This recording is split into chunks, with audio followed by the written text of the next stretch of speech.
Hey, what's going on everybody? Ethos here from MMOBomb.com. Today I'm coming at you guys with a first look at early access game called Veiled Experts. So in case you don't know, Veiled Experts is a brand new third-person tactical shooter that is currently in early access, and it takes the classic sort of search and destroy CSGO styled tactical gameplay and adds a couple of new features to it. That's not to say that this game is just search and destroy, however. There is still a TDM experience for those of you that just want to play some classic run and gun, but it seems like the main focus of this game has been focused on more of its round-based one life per round game modes.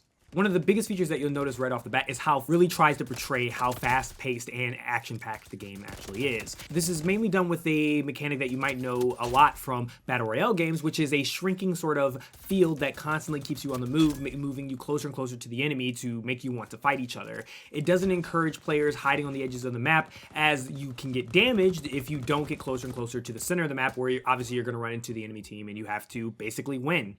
Not only that, but the game does come with, like every other type of multiplayer game, a diverse cast of different types of characters that you can play as. They're known as agents in this game, and of course, just like every other game, they do have their own unique abilities that add depth to the game and play in different types of play styles based off of however you like to play. Their play styles can range everywhere from being aggressive lone wolf to being more of a team player through support, or more of a defender if you need to hold down a certain objective. And speaking of the gameplay, when we talk about the gunplay, I have to say that I feel like the gunplay is really satisfying here. Now, the question really will become is if players will really mesh with the third-person aspect. A lot of people who play these tactical type of shooters really prefer first-person, and some of the initial reactions that I've seen to this game have been that they believe if the game doesn't fully embrace just first-person, that it will unfortunately die, which I don't necessarily agree with, but I can see how from a competitive integrity standpoint that having third person and allowing people to peek around corners using third person can be a little bit annoying. Now, the way that this game controls the camera from first to third is simply put, most of the time you're just going to be in third person, but if you do ADS, which you can do, it will put you in first person mode if you have a scope. If you do just hip fire, that hip fire is completely different when it comes to recoil and will be spreading your gun's bullets all over the place. But this does allow for a sort of run and gun playstyle that you can just rush people while hip firing if they are close enough and just down them. I will say that the time to kill is extremely fast in this game, almost to a fault, where it feels like a lot of times it really comes down to first seen, first killed. And while it really depends on the type of player you are, if you're the type of player who enjoys those type of games and wants to have the capability that if I first see you and I shoot at you first, I just kill you, or if you prefer one where there's at least a sort of back and forth or some way that you can kind of get out of a situation or at least try to fight back, depending on what type of player you are, you're going to either like this type of time to kill or not. I would say it's really fast, on par with particularly probably one of the faster time to kills that you could have had in a Call of Duty game. So that's just something to keep in mind. This is not a game that plays like a Gears of War style of TTK. It's definitely more fast-paced like Call of Duty. There are items like body armor you can do to help alleviate how fast you can get killed, but it's honestly barely noticeable. Going into the sound effects of this game, it seems like this is taking a page out of Valorant and CSGO, which basically means that if you're walking around or running around, your footsteps are going to be very loud. Your opponent is going to be able to hear you coming a mile away. And while you can walk in this game, interesting enough, the game actually has a limited amount of time that you can walk, and this walking sort of animation does cause it to deafen your footsteps so you can't sneak around. But it seems counterintuitive because the game in one hand wants you to play aggressive, wants you to rush because of the enclosing ring that will hurt you if you don't get closer and closer to the arena. But on the other hand, they still take things from other games that necessarily don't want you to rush, and that want you to be more methodical about your placement and what's your objective. And going into a little bit about the map design, I have to say I actually enjoyed these maps. I think they're pretty solid overall, and they actually have surprisingly quite a bit of verticality to them. The game also has some destruction. Of course, this isn't dynamic like you might expect in a Battlefield game, but there are these really cool triggered events that you can cause on certain maps that can cause a bunch of explosions, like a Michael Bay film, and cause like brand new places to open up on the map and change the way the map's designed in real time. Such as there was a point where a helicopter slammed into a building, which then caused the entire second floor of this building to become an open spot that players could run up and use as a sniper point. And there was even points where you can blow up the underground of a building in order to sneak in underground underneath a museum so that you can get to the objective even faster.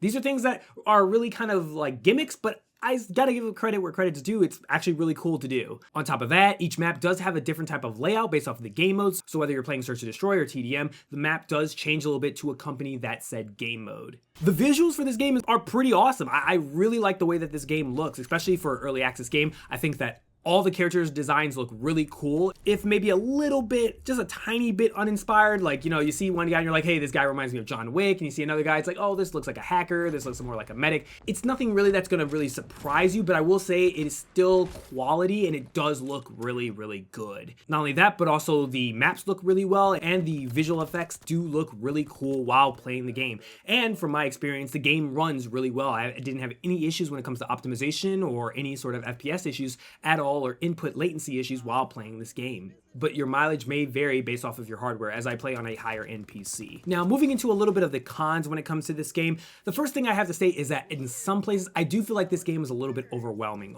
I would even go as far to say that the game might be a little bit over-designed. There's a part of the game that they don't really explain that well, but you'll notice it the moment you go into customization. Now, usually if you play something like Valorant, for example, all you have to know is the character and the 3 abilities that that character does. That's outside of just the gunplay. But with this game, there's a lot more. Not only do you have to learn each of the characters and what they do, and not only do they have their own special ability, but on top of this, they have their own perk system, which is unique with it itself, and it reminds me a lot of Call of Duty's like pick 10 system with just even more options, which can give you crazy choice paralysis. And then even to go even further than that, there's also an in-match tactical store where you buy your weapons every round. So you have to calculate all of this with on top of an economy system to know how well you're doing in a match, to know when to buy certain guns. And then even when you have to pick out just buying your guns, you also have to figure out a sort of leveling system to determine like what type of specialized like equipment you're going to have access to, which involves you putting more money into it that your team has to do. There's just, in my opinion, just a little bit too much. Usually a lot of people complain that there isn't enough content, but here I don't even think it's necessarily content. It's more of that there's just a lot of mechanics in the game that I feel is just like a little bit of a burden to go through, where really you want to get into the game, you want to have some fun, but there's just a lot of technical mathy type of stuff that you have to keep track of and keep your mind on when you're playing this game. Now, of course, those of you who play Valorant or something like that, you might feel right at home, or those of you that like to play complex games, this might be perfect for you. But if you're really not trying to get that type of experience, you're trying to get something more simple, third-person experience, you might be surprised and a little bit confused by what you witness when you first start booting up and playing this game. Not only that, but my second con for this game has been, of course, well, because it's an early access game, there are bugs and glitches. I haven't noticed anything that's been game breaking, but there have been a couple of weird visual bugs that I've noticed, especially on certain maps where it seems like some of the environment isn't loading in correctly, or something about the level of detail meter or the level of detail settings is kind of weird. And some textures like the floor just start acting weird as if it's like water. It's very weird. I can't explain it with my words, but I can just show you with a couple of clips that I have that, and hopefully you'll understand. This has been really just the main complaint that I've noticed. There hasn't been anything from a gameplay standpoint that's been broken for me. I haven't really noticed any latency issues, but really a lot of the bugs and issues that I ran into were a lot of visual problems. And of course, as I'm sure all of you like to know, this isn't really a con. This is just more just FYI for your information. If you don't know, the monetization model for this game, of course, is that it is a free-to-play game with microtransactions. So of course, you can play this game right now for free. You don't have to pay a cent, but there is in-game currency that you can purchase that can allow you to purchase cosmetic items such as skins for your weapons and agents. You can also purchase a battle pass, which is the run-of-the-mill of exactly what you expect, give you early access to brand new weapons and agents. So, you know, take that as you will. Of course, this game, like I always say, is in early access, so it's not yet clear of how successful that this model will actually be.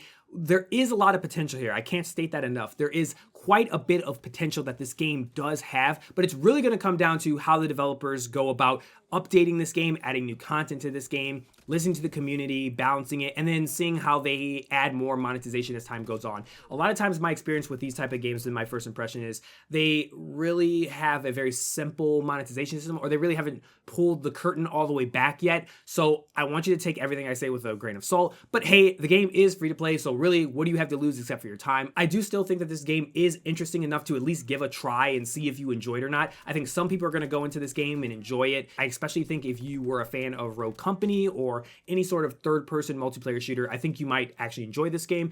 But if you are not really a fan of the tactical stuff and you don't really like fast time to kill games, then this might not be really the game for you. And that's my first impressions of Veiled Experts. Let me know in the comment section below if you tried the game, what do you think of it, or if you're willing to try the game out now after watching this video. Let me know your thoughts in the comment section below. All right, guys, that's pretty much it. My name is Ethos, and I'll catch you guys later. Peace out, everyone.